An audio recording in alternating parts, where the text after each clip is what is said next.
पहाड़ टीवी और मैं हूं आपके साथ स्मिता पटवार। चलिए रुक करेंगे उत्तराखंड की तमाम बड़ी खबरों का, लेकिन उससे पहले एक नजर आज की हेडलाइंस पर। बद्रीनाथ राष्ट्रीय राजमार्ग पर यात्री वाहन और टैक्सी वाहन में हुई टक्कर, बाल बाल बची जान। मसूरी हाथी पांव मार्ग पर भारी भूस्खलन, 2 घंटे बाद खुला मार्ग। मुख्यमंत्री धामी ने रुद्रपुर के प्रोत्साहन योजना कार्यक्रम में की शिरकत, दुग्ध उत्पादक परिवारों के खातों में प्रोत्साहन राशि की ट्रांसफर। कालाडूंगी मर्डर के खुलासे के बाद भी ग्रामीणों में आक्रोश, पुलिस की जांच से नहीं है संतुष्ट। उत्तराखंड भाजपा के प्रदेश प्रवक्ता मनवीर चौहान ने कहा कि कांग्रेस अपने काले कारनामों को छुपाने के लिए देश भर में आंदोलन कर रही है। उन्होंने कहा कि ईडी का जो शिकंजा कांग्रेस के बड़े नेताओं पर कसा जा रहा है, उससे जनता का ध्यान भ्रमित करने के लिए कांग्रेस आंदोलन कर रही है। वहीं उन्होंने कहा कि भाजपा ने महंगाई पर कंट्रोल किया है।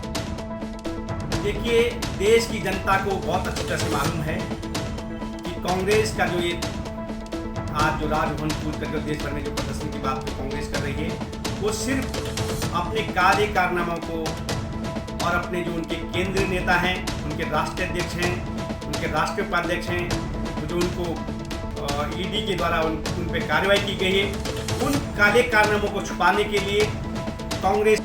जिला चमोली के पोखरी में ठेकेदार संघ ने लोक निर्माण विभाग कार्यालय पर धरना प्रदर्शन तालाबंदी की। वहीं निर्माण कार्य ठप करने की चेतावनी भी दी। वहीं ठेकेदारों ने कहा कि रॉयल्टी 5 गुना काटी जा रही है। जिला खनिज फाउंडेशन में 25% धनराशि उनके बिलों से काटी जा रही है। उन्होंने जल्द इस काले कानून को वापस लेने की मांग की है। जोशीमठ अरोसी के ग्रामीणों की मुश्किलें कम होने का नाम नहीं ले रही हैं। पुल से लेकर गांव तक जोड़ने वाले सड़क की हालत खराब है।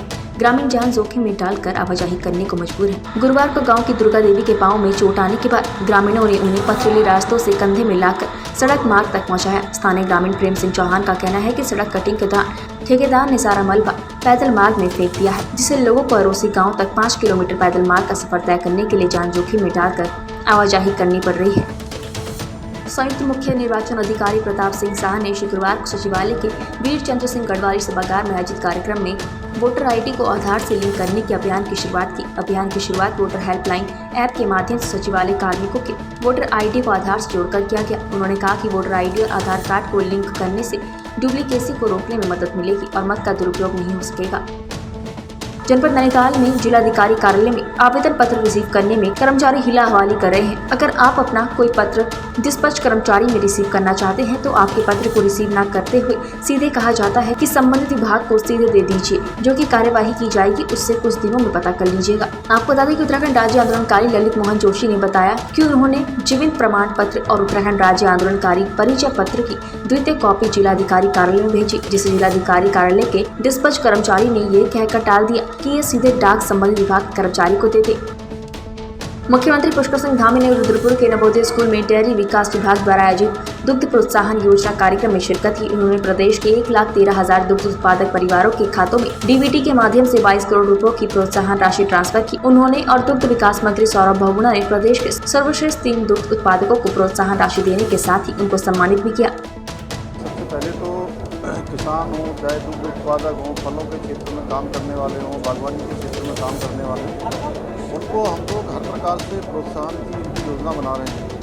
और साथ ही साथ जो उनका उत्पाद है, उस उत्पाद को ठीक से बाजार मिले, ठीक से उनको मार्केट मिले, मार्केट तक जाने की व्यवस्था मिले, उसके संवर्धन का, प्रोसेसिंग का, सारे सेक्टरों में हम लोग काम कर रहे हैं। और हमारा संकल्प है, माननीय प्रधानमंत्री जी का संकल्प है कि किसानों की आय दुगनी होनी चाहिए। उस क्षेत्र में हम लगातार काम कर रहे हैं। इसके तहत हमने आज प्रोत्साहन राशि भी यहाँ पर दुग्ध उत्पादकों को दी है। और माननीय प्रधानमंत्री जी ने किसान सम्मान निधि योजना का इस प्रकार से उत्तराखंड के अंदर हमारे सभी किसानों को उसका लाभ मिल रहा है। 9 लाख से भी अधिक किसानों को आने वाले समय में यह हम प्रदेश के अंदर भी किसानों के प्रोत्साहन के लिए योजना शुरू करने वाले हैं। और जो हमारा कृषि का क्षेत्र है, कृषि का क्षेत्र हमारे यहाँ पर बहुत सारी भौगोलिक परिस्थितियाँ बहुत जगह पर विषम हैं। उन विषम भौगोलिक परिस्थितियों में अच्छी सिंचाई की व्यवस्था हो, पानी उनके खेतों तक पहुँचे, उनको कृषि कार्य करने के लिए पानी की कमी न पड़े, उसके लिए जो आगे की योजनाएं हमारी बनाई जाएंगी, वो योजनाएं कृषि विभाग और सिंचाई विभाग आपस में मिलकर बनाएंगे। कालाडूंगी थाना अंतर्गत ग्राम सभा पवलगढ़ के बक सेंट रिजॉर्ट में 2 दिन पहले हुई गिरीश चंद्र त्रिपाठी की हत्या का एसपी सिटी हल्द्वानी हरबंश सिंह द्वारा खुलासा किए जाने के बाद भी ग्रामीणों और महिलाओं का आक्रोश थमने का नाम नहीं ले रहा है। वहीं कल सुबह से बक्स एंड रिजॉर्ट का घेराव कर ग्रामीणों का धरना प्रदर्शन उग्र रूप लेता दिखाई दे रहा है। वहीं ग्रामीणों का कहना है कि बक्स एंड रिजॉर्ट का मैनेजर कातिल है। इसी बात की नारेबाजी ग्रामीणों द्वारा लगातार की जा रही है। वहीं सभी ग्रामीणों का कहना है कि वो पुलिस की जांच से बिल्कुल भी संतुष्ट नहीं है। संतुष्ट नहीं है। हम ये चाहते हैं कि जो यहाँ के ऑनर हैं वो यहाँ आए, यहाँ आकर के यहाँ हमको बताएं कि कहाँ है। एक महीने से गायब है वो यहाँ आना चाहिए। और मैनेजर को सौंप रखा था होटल 1 महीने के लिए, तो कहाँ है मैनेजर। और यहाँ हमारे जेठ जी हैं, मेरे जेठ जी का यहाँ बेरहमी से कत्ल किया गया है और उसका कोई वो नहीं है हमारे पास।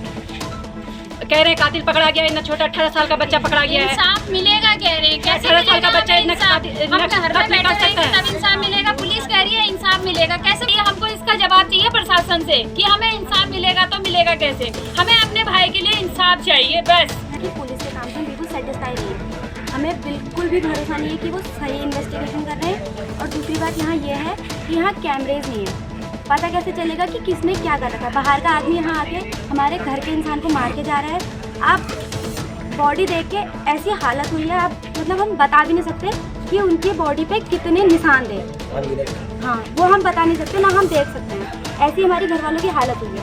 पर न्यायालय ने जो भी यहाँ पर पुलिस प्रशासन से जो भी जांच हुई, हम उससे संतुष्ट नहीं हैं। जिस लड़के को 18 साल के लड़के को यहाँ पर पूरा मुजरिम बना दिया है, उसने एक आदमी को 56 बार चाकू से गौंद कर उसका हत्या की है। एक आदमी के संभव में नहीं है कि एक आदमी 56 बार चाकू से वार कर दे। इस तरह की घटनाएं हमारे गांव में पहली बार हुई है। ये किसी ने हमें इसकी सूचना नहीं दी। आज पुलिस ने अपनी तरफ से यहाँ उसको कातिल घोषित करके जेल भेज दिया। पुलिस आपने उसको 3 को इनाम दे दिया। हमारे पीड़ित परिवार को किसी ने इसकी कोई सूचना नहीं दी। ना यहाँ होटल का मैनेजर यहाँ पर हमारे पास आया, ना मालिक आया यहाँ पर, कि मालिक का इतना फर्ज नहीं बनता था। वो यहाँ का कर्मचारी था, इस होटल का वो कर्मचारी था, उसके मालिक का फर्ज बनता था कि वो घर पर आए। रामनगर के नंदा लाइन इलाके में रहने वाले सोहेल सिद्दीकी का शव शुक्रवार की सुबह उत्तर प्रदेश के मुरादाबाद के पास थाना छजुलेट के पास एक गन्ने के खेत में बरामद हुआ है। शव बरामद होने के बाद जहां एक मृतक के परिजनों में कोहराम मचा हुआ है, तो वहीं पुलिस प्रशासन में भी हड़कंप मच गया है और पुलिस के आला अधिकारियों ने शांति व्यवस्था को लेकर कोतवाली में डेरा जमा दिया है। आपको बता दें कि सोहेल सिद्दीकी की चोरपानी में स्टेशनरी की दुकान थी और 2 जुलाई की रात करीब 9 बजे वो अपनी दुकान बंद कर बाइक से वापस आ रहे थे। इसी बीच रास्ते में अज्ञात लोगों ने उसे रोककर उसका अपहरण कर अपने साथ ले गए।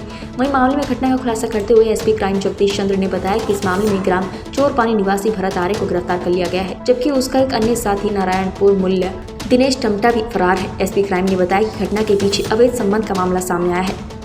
ऐसा कि सबको विदित है कि रामनगर में एक नौजवान युवा स्पोर्ट्स क्रिकेटमैन खिलाड़ी की इतनी बुरी तरीके से हत्या की गई है कि अभी पोस्टमार्टम हाउस से जो फोटोज आ रहे हैं कि उसको एसिड डाल करके उसकी बॉडी को मतलब गलाया तक गया है, उसके चेहरे पे तेजाब डाला गया है। हमारा मानना है कि इतनी नृशंस हत्या में शामिल, जो कि वीडियो की जो फुटेज आई है उसमें 5 लोग पाए गए हैं, जो वीडियो फुटेज में उसको गाड़ी में डालते हुए उसके साथ मारपीट करते हुए पाए गए।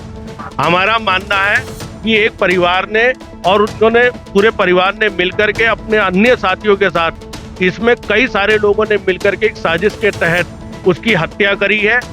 ये मामला कोतवाली रामनगर का है। सोहेल सिद्दीकी जो कि नंदा लाइन के निवासी थे और चोरपानी में इनकी दुकान थी। 2 तारीख की रात्रि 9 बजे के बाद से ये मिसिंग थे। इनके घर वालों ने इसकी सूचना कोतवाली रामनगर में दी।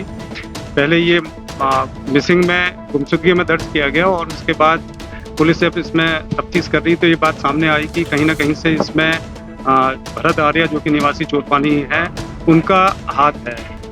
भरत आर्य को हिरासत में लिया गया और उसके बाद जब सख्ती से पूछताछ की गई तो मामला ये आया कि इन्होंने कहा कि मैंने अपने एक दोस्त दिनेश टमटा के साथ मिलकर इसकी हत्या कर दी। अभियुक्त की निशानदेही पे सोहेल सिद्दीकी के शव को थाना मुरादाबाद, थाना छजुलेट, जिला मुरादाबाद से बरामद किया गया। वहाँ पे इनका पंचायतनामा और पोस्टमार्टम किया गया। इस हत्या में जो प्रयुक्त की गई थी ऑल्टो कार और जो मृतक की मोटरसाइकिल थी, आला कत्ल था, इसको पुलिस ने बरामद किया। इसमें 2 लोगों की संलिप्तता आई है, जिसमें भरत आर्य की गिरफ्तारी हो चुकी है। दिनेश टमटा की गिरफ्तारी के प्रयास किए जा रहे हैं। जो घटना का जो मोटिव था वो ये सामने आया। उसका ये कहना था कि इसकी एक बहन थी जिसके द्वारा आत्महत्या कर ली गई थी कुछ वर्ष पूर्व, और उसका दोषी ये सोहेल सिद्दीकी को मानता था। इसका कहना था कि बहन के साथ इसके संबंध थे और बहन ने जब शादी के लिए कहा तो उसने मना कर दिया और इसी गम में उसने खुदकुशी कर ली। तब से ये सोहेल सिद्दीकी से रंजिश रखने लगा था और इसको मारने का प्लान बना रहा था। कुछ दिन पूर्व पहाड़ टीवी द्वारा एक खबर दिखाई गई थी जिसमें ग्रामीण महिला से पुलिस कर्मियों द्वारा घास छीनने की घटना को अंजाम दिया गया था। आपको बता दें कि पहाड़ टीवी की इस खबर के प्रकाशित होने के बाद राज्य भर से प्रशासन के खिलाफ आक्रोश भी देखा गया था, जिसके बाद अलग अलग संगठनों के लोग भी हेलेंग पहुंचे, अपना विरोध प्रदर्शन दर्ज किया। वहीं मुख्यमंत्री पुष्कर सिंह धामी ने गढ़वाल कमिश्नर को इस घटना की जाँच के आदेश भी दे दिए हैं। पता नहीं बेटा, मैं तो जंगल से आ रही थी, आ गई मैं वहाँ पे, तो मैंने बोला कि हमारा 1.5 महीने से रोक रखा, तुमने मशीन क्यों डाला, मैंने ऐसे ही बोला। क्यों डाला मैंने काम, तुमने हमारा मैंने तो जैसे बच्चे पाले थे वैसे ही हमारा घास से पाल रखा, क्यों डाला। ओ कोई इधर से कोई आगे से कोई पीछे से मेरे को पकड़ घिसेट निकाला। मैंने कई प्रयास किया कि मेरे को मत डालो, क्यों डाला तुमने मशीन, मेरे को गाड़ी में मत डालो, मेरे तो गाय का दूध निकालने, घर में नातनी है मेरी छोटी, मेरे को क्या पता था नातनी भी यहाँ पर गाड़ी में बैठा रहती उनकी ना। तब और उन्होंने ऐसा घिसड़ा बहुत चिल्लाई में, मेरे को मत डालो, मेरे कपड़े सब स्वेटर थी वो भी निकल गई, साड़ी तक निकल गई मेरी। उन्होंने ऐसे ही मेरे को गाड़ी में डाली। मैं जोशीमठ तक इतना चिल्लाया, मैंने कहा मेरा गाय में दूध निकालना कौन निकालेगा। बहू भी रो गई, वहीं पर रो रही। मैंने जब लोगों ने मुझे वीडियो बताया तब देखा, मैंने मेरे बगल में खड़ी रो रही बहू था। जोशीमठ ने भी इतना चिल्लाई, हमने कहा तुमने तो मशीन डाल लिया।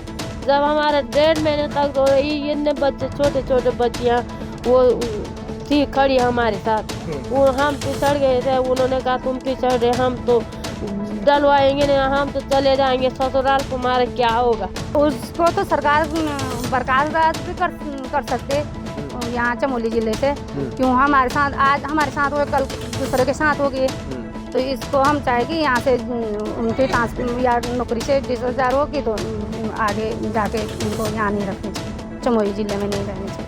कल औरतें हो गए, औरत के मदद नहीं कर रही, जब घास लेने गुनाह हो गया, गाय बाछी पालने गुनाह हो गई, तो क्या करेंगे हम गरीब आदमी, कैसे अपने बच्चे के पालन पोषण करेंगे। लोग जैसे हमको पता चला कि वहाँ पे प्रशासन है पहुँच चुकी है, तो हम भी गए उस दिन। हमने कहा 2 महीने से हम इतना बचा रहे हैं अपना पर्यावरण, अपनी जंगल ज़मीन, तो हम गए वहाँ पे। तो जैसे मैं वहाँ पे एक साइड पे थी तो उन्होंने मुझे देखा और उन्होंने बोला इधर आ जा, तो उन्होंने मुझे पकड़ा और सीधे अंदर डाल दिया। बोला कि ये लड़की ज़्यादा चीख रही। मैंने पूछा कि मेरी गलती क्या है, आप मेरे को कागज़ दिखा सकते हैं कि आप कैसे वो डाल रहे हैं यहाँ पे मग, कैसे डलवा रहे हैं मग। तो उन्होंने मेरे को दो पुलिस लेडी थी, तो उन्होंने अंदर गाड़ी के अंदर डाल दिया। और मैं ये जो सारा देख रही थी, मैं गाड़ी के अंदर से देख रही थी। मम्मी के साथ ऐसा किया गया, बुरा बर्ताव किया गया, बुढ़िया करके बोला गया, मतलब बात करने की कोई तमीज़ नहीं थी। और जो CISF है वो कंपनी के अंदर उनको जो भी प्रॉब्लम होती है वो वहाँ के लिए है, वो रोड पे क्यों थी, वो सब प्लानिंग है सबकी। तो मतलब प्रधान और सरपंच, कंपनी, पुलिस वाले जो CISF हैं, ये सबकी मिली भगत है। तो उस दिन वो लोग प्लानिंग करके आए थे। तो और जब हमको 1-1.5 घंटे हमको यहीं बिठाया गया, उसके बाद 6 घंटे हमको जोशीमठ ले जाया गया। वहाँ पे भी हम लोग वहाँ पे भी हमने यही बोला, मैंने बोला कि इतना तो कोई मतलब जिसने इतना जुल्म करा रहता है उसको भी इतना नहीं बिठाया जाता, 6 घंटे बहुत होते हैं। तो उसमें भी उन्होंने कोई जवाब नहीं दिया, हमको बिठा के रखा। तो उसके बाद जब घर से मेरा भाई आया तो उन्होंने कहा कि चालान कटवाना है। तो हम चार लोग थे, हम पे 4 लोगों पे 250-250 का चालान कटवाया।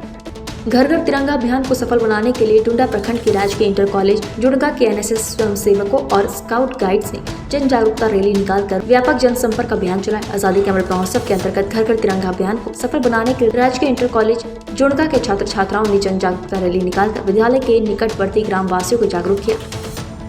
विकासनगर सहित आसपास के पहाड़ी और ग्रामीण क्षेत्रों के लोगों को इलाज के लिए अब देहरादून के चक्कर लगाने से निजात मिल सकेगी। दरअसल विकासनगर अंतर्गत धुलकोट में जहां सुबह का 1100 बेड वाला सबसे बड़ा मल्टी स्पेशलिटी हॉस्पिटल बनकर लगभग तैयार है, वहीं उसके अलावा सिटी क्लिनिक और डायलिसिस सेंटर की शुरुआत विकासनगर में की गई है, जिसका उद्घाटन क्षेत्रीय विधायक मुन्ना सिंह चौहान ने रिबन काट कर किया। देखिए, आप जानते हैं कि धूलकोट में हमारा बहुत बड़ा उत्तराखंड का सबसे बड़ा जो हॉस्पिटल है वो आ रहा है, graphical institute of medical sciences in fact शुरू हो चुका है। तो उसके एक्सटेंशन के रूप में शुरू किया गया है, क्योंकि विकासनगर में जो पहाड़ की जनता आती है तो उसको जो है हेल्थ फैसिलिटी मिल सके और यहाँ पे उनकी ओपीडी वगैरह हो सके, और उसके हिसाब से इसमें यहाँ पे हमने डायलिसिस की सुविधा भी दी है और एक डेंटल यूनिट भी लगाई है। और उसके बाद अगर उन्हें फर्दर ट्रीटमेंट की ज़रूरत हो तो हम उनको जो है अपने बड़े वाले हॉस्पिटल में मूव कर सकते हैं, और यहीं अगर उनकी बीमारी का निराकरण हो जाए तो यहाँ से वापस जा सकते हैं। भविष्य में मैंने आपको बताया, धूलकोट में ग्राफिकेरा का 1100 बेड का हॉस्पिटल आ रहा है, और उसमें ज़्यादातर सुविधाएं जैसे गैस्ट्रो वगैरह सब कुछ शुरू हो गया है, और उसमें कैथ लैब शुरू होने वाली है अगले 1 महीने में, और करीब 9 महीने में कैंसर यूनिट शुरू होने वाली है। तो ऐसा अपने आप में एक संपूर्ण सुपर स्पेशलिटी हॉस्पिटल लेके हम आ रहे हैं, और आपको पड़ता है धूलकोट यहाँ से काफ़ी नज़दीक है, तो सारे यहाँ के जितने लोग हैं उन सबको इसका जो है लाभ मिलने वाला है। आमिर खान की आने वाली फिल्म लाल सिंह चड्ढा के लिए इच्छा में आक्रोश देखने को मिला। आपको बता दें कि इस साल रक्षाबंधन पर रिलीज होने वाली मूवी लाल सिंह चड्ढा को लेकर पूरे भारत में प्रदर्शन हो रहे हैं। बाइकॉट लाल सिंह चड्ढा अभियान चल रहा है। आमिर खान दर्शकों से फिल्म का बहिष्कार न करने की गुजारिश कर चुके हैं, लेकिन अभिनेता को शायद ये डर सता रहा है कि उनकी फिल्म बाकी बॉलीवुड फिल्मों की तरह बॉक्स ऑफिस पर धड़ाम से गिरने वाली है। फिल्म भी बॉक्स ऑफिस पर कुछ खास कमाल करके नहीं दिखा पाएगी। हालांकि मेकर्स को अपनी इस फिल्म की पूरी उम्मीदें हैं। हमें लाल सिंह चड्ढा से कोई बोल नहीं, हमें अगर विरोध हमारा है तो हमारा आमिर खान को लेकर है। आमिर खान को लेकर इसलिए है कि इनके आपने पहले ही पीके फिल्म मूवी देखी होगी, इन्होंने हमारे हिंदू देवी देवताओं का गौरव अपमान किया। उसके बाद इनके परिवार को इनको इस देश में डर लगता है, इस देश में डर लगता है तो ये मूवी यहाँ क्यों चला रहे हैं, जिनका ये समर्थन करते हैं पाकिस्तान का, वहाँ जाके मूवी चलाएँ। तो तीसरी बार मैं ये कहना चाहता हूँ, जो तुर्की देश है जो भारत के खिलाफ हमेशा बोलता हुआ आया है, चाहे 370 को लेके हो, राम मंदिर को लेके हो, हर चीज़ में जो भारत को घेरने का काम करते हैं, जो उनके पैसे के साथ फोटो खींच कर शेयर करके उन्हें ये दिखाना चाहते हैं हमारी मूवी बांधे की। अगर इन्हें यहाँ डर लगता है तो मैं इसकी मूवी का बायकॉट करता हूँ, बहिष्कार करता हूँ, और जब तक इसकी आने वाली हर मूवी का बहिष्कार करूँगा जब तक ये हिंदुस्तान छोड़ के पाकिस्तान ना चले जाए, क्योंकि इन्हें हिंदुस्तान में डर लगता है तो इन्हें हिंदुस्तान में रहने का कोई अधिकार नहीं है। इस विषय में अगली बार और किसी से पता करते हैं कि बाइकॉट को लेकर आज का ट्वीट चल रहा है सोशल मीडिया पे। जो इनकी एक्टर है उन्होंने अपने ट्विटर से भी कई ट्वीट डिलीट कर चुकी हैं, 50 से ज़्यादा। इस विषय में क्या कहना चाहेंगे आप? ये करीना कपूर ने कहा कि आप हमारी मूवी मत देखो, तो जब उन्हें कोई दिक्कत नहीं, हम मूवी नहीं देखेंगे उनकी, और रक्षाबंधन का त्यौहार आ रहा है, हम 200 रुपये गरीब बच्चों का मिठाई देंगे, उनकी राखी अच्छी करेंगे, तो ये चीज़ अच्छी है ना। उनकी जब उन्हें ही पसंद नहीं है कि हम उनकी मूवी देखें तो नहीं देखते, हम बहिष्कार करते हैं, और उन्हें डर लगता है वैसे भी। तो हम एक गरीब बच्चे का मिठाई दे के उन्हें खुश करेंगे। ये युवा जग चुका है और हिंदुस्तान जग चुका है अब, और हिंदुओं का जो ये अपमान करते हैं अब वो सहन नहीं होगा। और विषय में अगली बार और किससे बात करेंगे और विषय जानेंगे कि किस तरह का शिक्षा में प्रदर्शन किया जाएगा, और रक्षाबंधन बाइकॉट रिलीज़ होने जा रही है। क्या कुछ कहना चाहेंगे? क्या नाम है आपका? उमेश पाल। आमिर खान जो हर वक्त गलत बयान करते रहते हैं, जैसे पीके मूवी आई थी, हमारे धार्मिक भगवानों के लिए इतना गलत शब्द बोला, हमारे शिव जी के लिए रोडों पे चलते हुए दिखाया, और इतना गलत शब्द बोला उन्होंने, कहा नहीं जा सकता। और उसे कहते हैं जैसे हम उनकी मूवी क्यों देखें, किस लिए देखें, वो हमारे धार्मिक। आंगनबाड़ी कार्यकर्ती और सेविका कर्मचारी संगठन ब्लॉक दुगड्डा की बैनर तले अपनी मांगों को लेकर सैकड़ों कार्यकर्तियों ने तहसील परिसर में एक दिवसीय धरना प्रदर्शन किया। संगठन के बैनर तले दुगड्डा ब्लॉक अध्यक्ष ने बताया कि 22 जनवरी से आंगनबाड़ी केंद्र में नौनिहालों को पोषक आहार के लिए धन नहीं मिल रहा है। हमारा जो मानदेय आता है वो सही से सही समय पर नहीं आ रहा है, 3-3, 4-4 महीने में वो आधा करके दे रहे हैं। एक तो दूसरी मांग है हमारी कि जो जनवरी से हमें THR का कोई भी मतलब मैसेज नहीं आया, कोई पैसा नहीं आया। हम जैसे गांव में लोग हमें पूछते हैं तो हम THR कहाँ से बांटे उनको, क्योंकि जब आ ही नहीं रहा ऊपर से। एक वो है। तीसरा, हमारा 1.5 साल से हमारा भवन किराया नहीं आ रहा है, तो हमें आंगनबाड़ी चलाने में बड़ी दिक्कत आ रही है, क्योंकि किराए पे सेंटर चल रहे हैं। तो गांव वाले जिनके सेंटर में हमारा जिनके घर में सेंटर चलता है तो वो लोग हमें रोज़ प्रताड़ित करते हैं कि भाई 1.5 साल से तुम्हारे भवन किराया नहीं आ रहा है। और चौथा हमारा है कि जो हम लोगों का जैसे सैलरी तो आती नहीं है और विभाग में हमारा सामान आता है उसका हमें ढुलान कभी नहीं मिलता और हमें ऑफिस जाना पड़ता है। तो ऑफिस जाने के लिए हमें फोर्स किया जाता है कि भाई आओ और अपना सामान ले जाओ। तो हमारे पास उसका TADA कुछ है नहीं तो हम कैसे जाए जब हमें 3-3 4-4 महीने से सैलरी नहीं मिलती।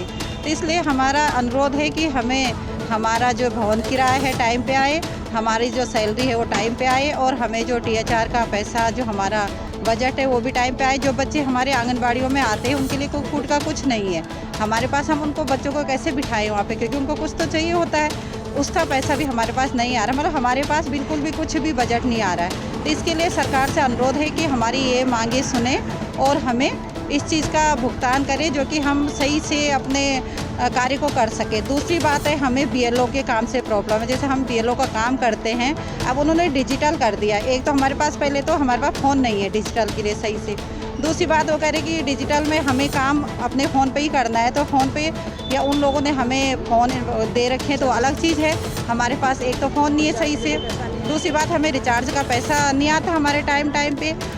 उत्तराखंड की तमाम बड़ी खबरों में फिलहाल इतना ही। बाकी खबरों के लिए देखते रहिए पहाड़ TV। नमस्कार।